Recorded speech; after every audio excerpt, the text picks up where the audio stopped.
siasat tadi yang harus didakwakan di masjid-masjid, terutama masjid-masjid NU. Tidak boleh lagi masjid-masjid kemudian tidak boleh membicarakan siasat, karena ini adalah perintah Allah.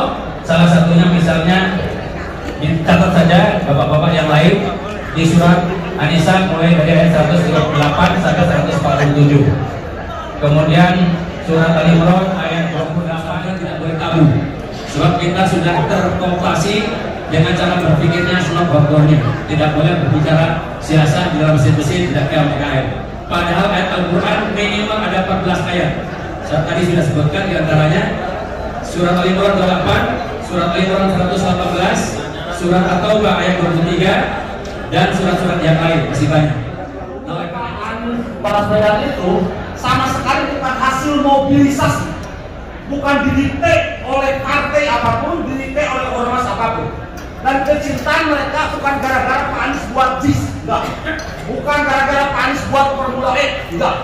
Kecintaan mereka terhadap Bapak Anies Baswedan karena merasa Bapak Anies ini adalah bagian tokoh yang ikut memperjuangkan suara oposisi hari ini, tapi perjuangan Pak Anies itu cukup elegan dan konstitusional.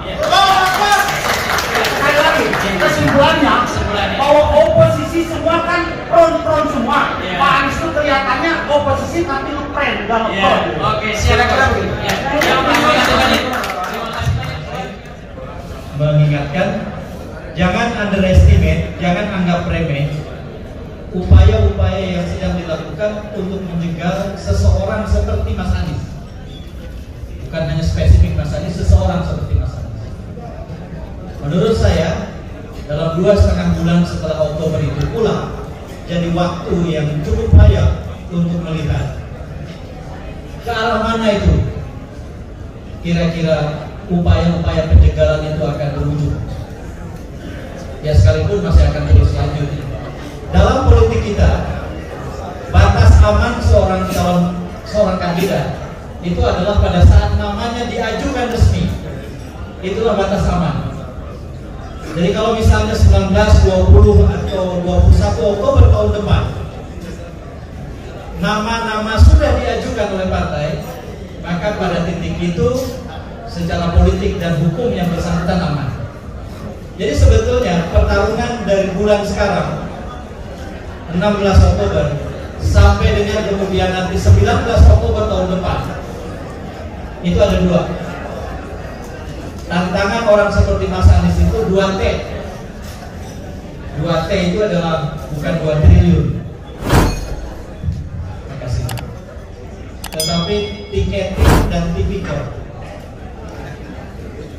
Itulah yang menurut saya harus diperhatikan. Dan dalam konteks inilah saya yakin teman-teman relawan mungkin nanti akan ada pembicaraan khusus tentang itu. Jadi kurang lebih begitu. Saya setuju soal ini. Kemudian yang kedua, soal yang disampaikan harus dilakukan oleh relawan berkaitan dengan adanya kemungkinan orang populer untuk tidak dipilih.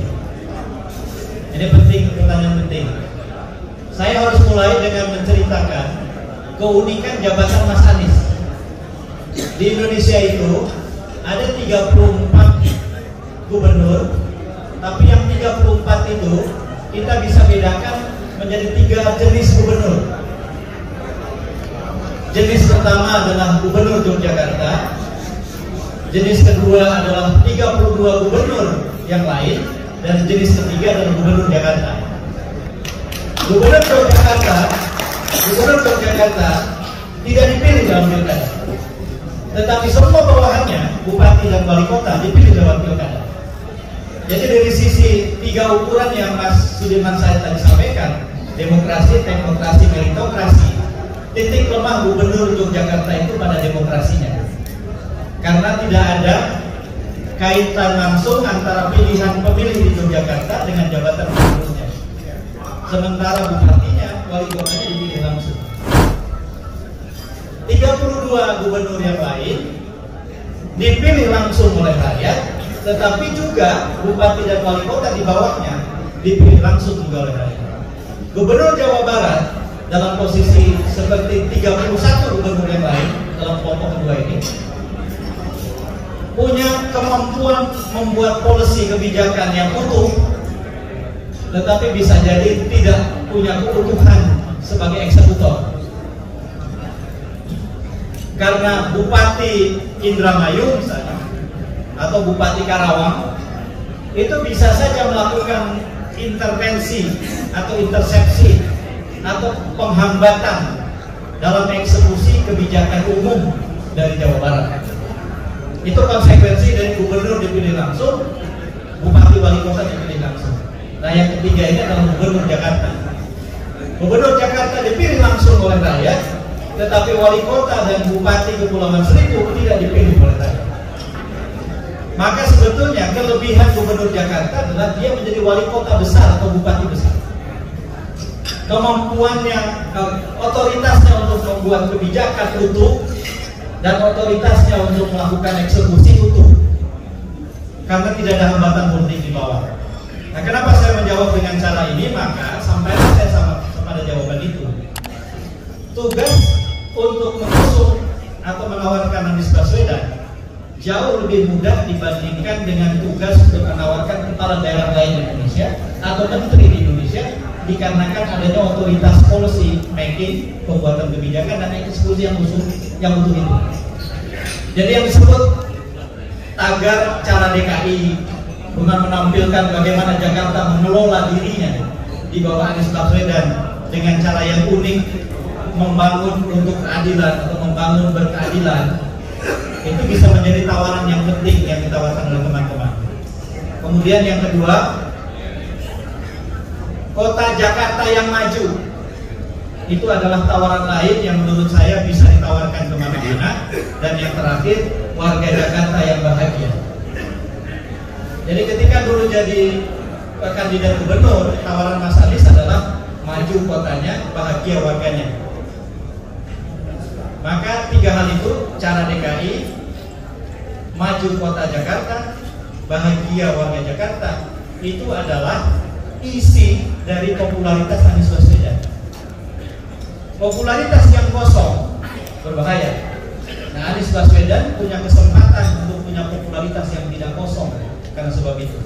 Nah, inilah menurut saya yang bisa menjadi amanah pada jaringan relawan Anies Baswedan di berbagai tempat.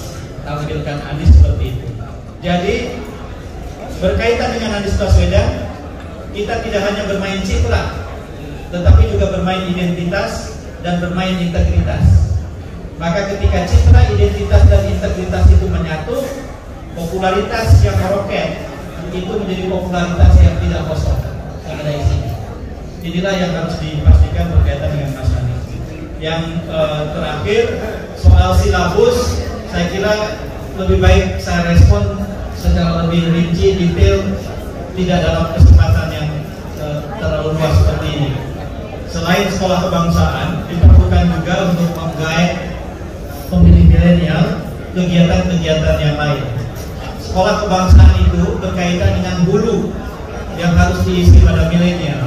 Di hilirnya, Bapak Ibu dan teman-teman misalnya harus sedikit pelatihan-pelatihan bisnis startup, e-commerce, dan lain-lain yang menjadi kepedulian dan kepentingan kalangan milenial. Jangan urusi hulunya, hilirnya diabaikan. Mereka tidak akan terikat dan tertarik untuk terus bersama Bapak Ibu sekalian kalau hanya mengurusi hulunya saja. Nah, ini yang bisa saya sampaikan supaya tidak menghabiskan waktu. Terima kasih.